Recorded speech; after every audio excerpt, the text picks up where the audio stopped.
Vallecas no era un lugar maldito. Era un barrio obrero, ruidoso, lleno de vida cotidiana. Edificios de hormigón, escaleras estrechas, vecinos que se conocían de vista. Nada en aquel entorno sugería que uno de sus pisos se convertiría en el expediente paranormal más famoso de España. La familia Gutiérrez vivía en un apartamento normal, sin lujos, padres trabajadores, hijos adolescentes, rutina, discusiones pequeñas, días que se parecían unos a otros. Durante años no ocurrió absolutamente nada fuera de lo común. Hasta Estefanía. Estefanía Gutiérrez tenía 14 años cuando todo empezó. Era reservada, introvertida, curiosa. Como muchos adolescentes, buscaba respuestas a preguntas que no sabía formular. En el colegio, algunas amigas hablaban de espiritismo, de juegos con el más allá, de la famosa Ouija, no como algo peligroso, sino como un reto, una forma de probar límites. Una tarde, durante una clase, Estefanía participó en una sesión improvisada con una Ouija hecha a mano. No había velas ni rituales elaborados, solo risas nerviosas, dedos temblando y una pregunta lanzada al vacío. Según testigos, el profesor interrumpió la sesión de inmediato. El tablero fue destruido. La actividad terminó. Pero algo no terminó para Estefanía. Desde ese día comenzó a sentirse mal.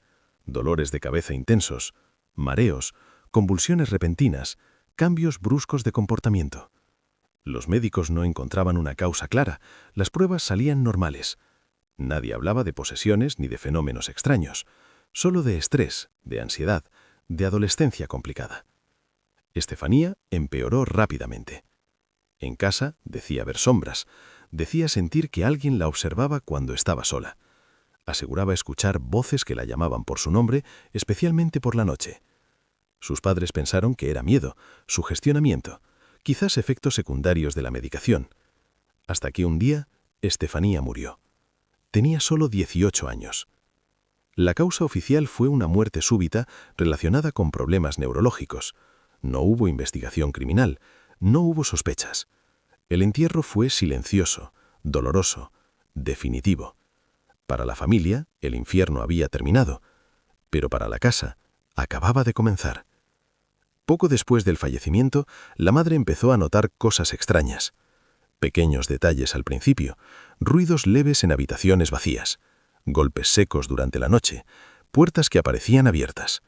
Nada espectacular, nada que no pudiera explicarse con nervios, duelo o imaginación, hasta que los ruidos empezaron a responder. Los golpes ya no eran aleatorios, ocurrían cuando alguien hablaba de Estefanía, cuando se mencionaba su nombre, cuando la madre lloraba, como si algo escuchara. Una noche, la madre oyó un grito. No venía de la calle, no venía de la televisión, venía del interior del piso.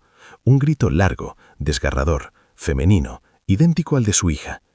Los padres también lo escucharon, los hermanos también. No fue una alucinación individual. Desde ese momento, la actividad se intensificó. Marcos religiosos caían de las paredes sin motivo. Fotografías se rompían solas, siempre las de Estefanía. Una Biblia apareció quemada por dentro, sin señales de fuego externo. Las luces se apagaban y encendían sin tocar los interruptores. Y lo peor, los lamentos. Llantos nocturnos, susurros ininteligibles, quejidos que parecían venir de dentro de los armarios, de debajo de las camas, de las paredes mismas. La casa no estaba vacía, estaba ocupada. La familia pidió ayuda, primero a médicos, luego a sacerdotes, finalmente a la policía, porque lo que estaba ocurriendo ya no era solo terror, era violencia. Objetos lanzados, camas que se movían, fuerza invisible empujando cuerpos humanos. Y cuando la policía cruzó la puerta del piso de Vallecas, incluso ellos tuvieron que admitir algo perturbador. Allí dentro pasaba algo que no podían controlar. La policía no creía en fantasmas. Entraron al piso de Vallecas con la mente puesta en una explicación lógica. Conflicto familiar, estrés extremo, quizá un caso de sugestión colectiva. No buscaban presencias, buscaban calma. Pero la casa no estaba dispuesta a ofrecérsela. Los agentes apenas habían cruzado la puerta cuando el ambiente se volvió pesado. No había corrientes de aire, pero el frío se sentía en la piel.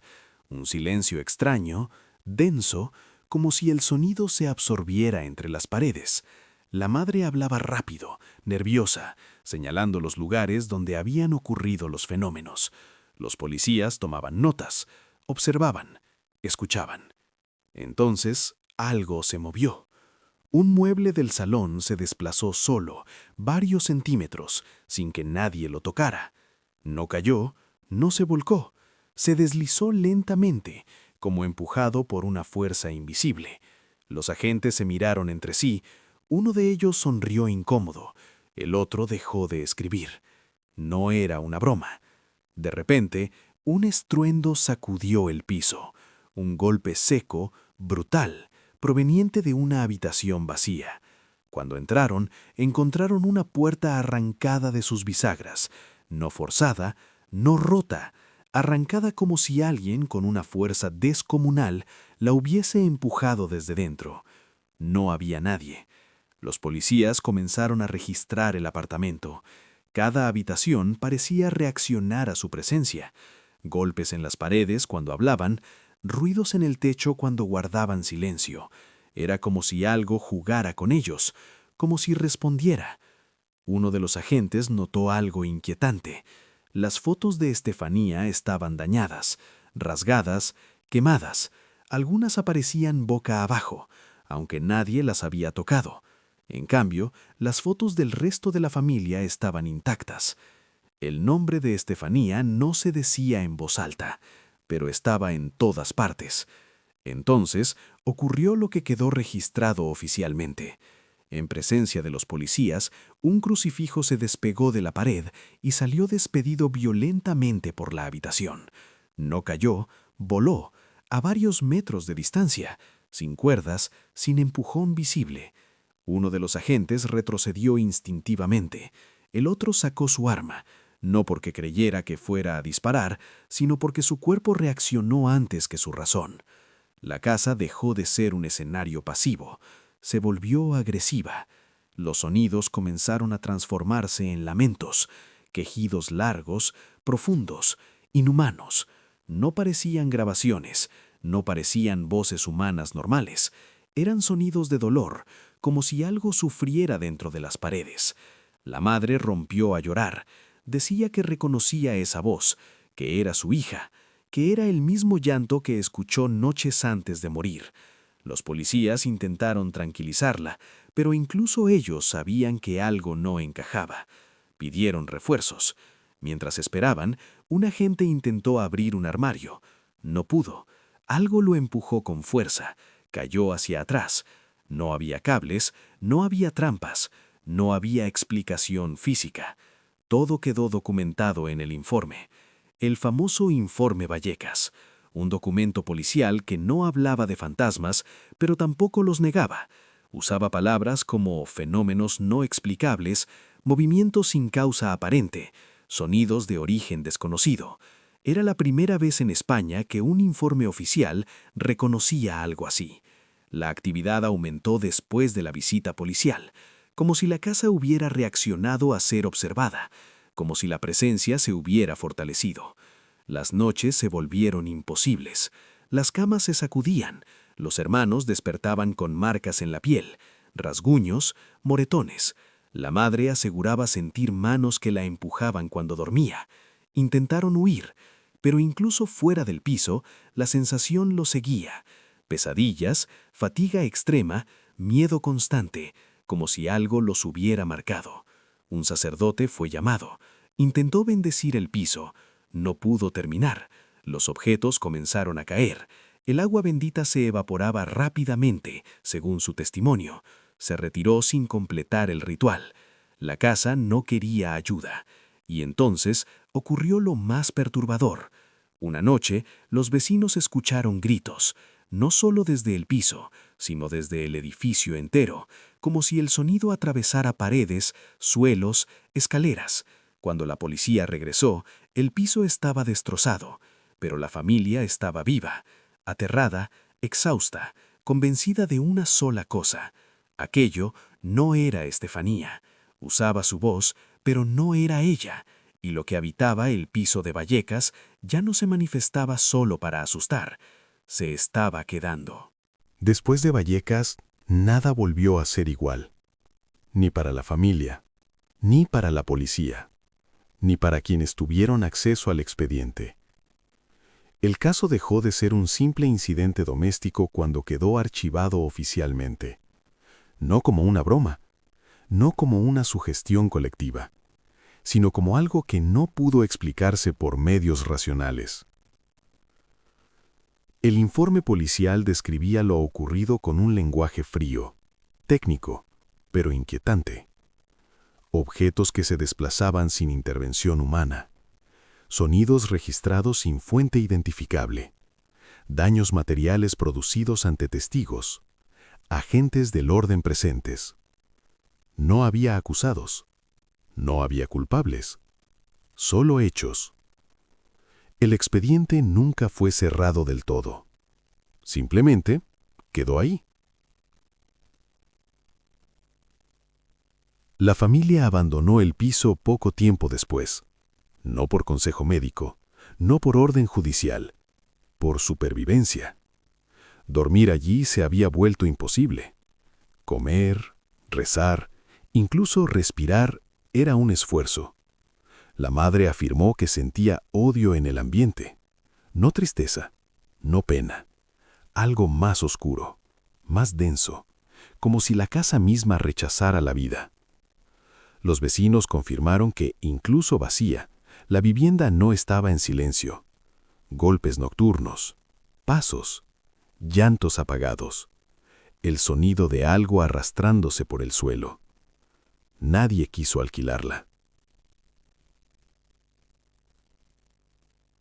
Cuando finalmente el piso fue reformado, los obreros se negaron a continuar.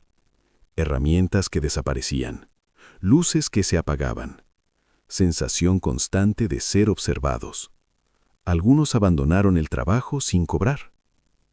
Con el tiempo, el caso Vallecas comenzó a filtrarse a la prensa, pero no como un espectáculo, sino como un problema, porque el informe existía y nadie podía borrarlo. Expertos intentaron explicarlo. Parapsicólogos hablaron de poltergeist vinculado a la adolescencia de Estefanía. Psicólogos hablaron de trauma familiar amplificado por el duelo. Escépticos hablaron de errores de percepción. Pero ninguno pudo responder una pregunta simple. ¿Por qué los fenómenos continuaron después de su muerte?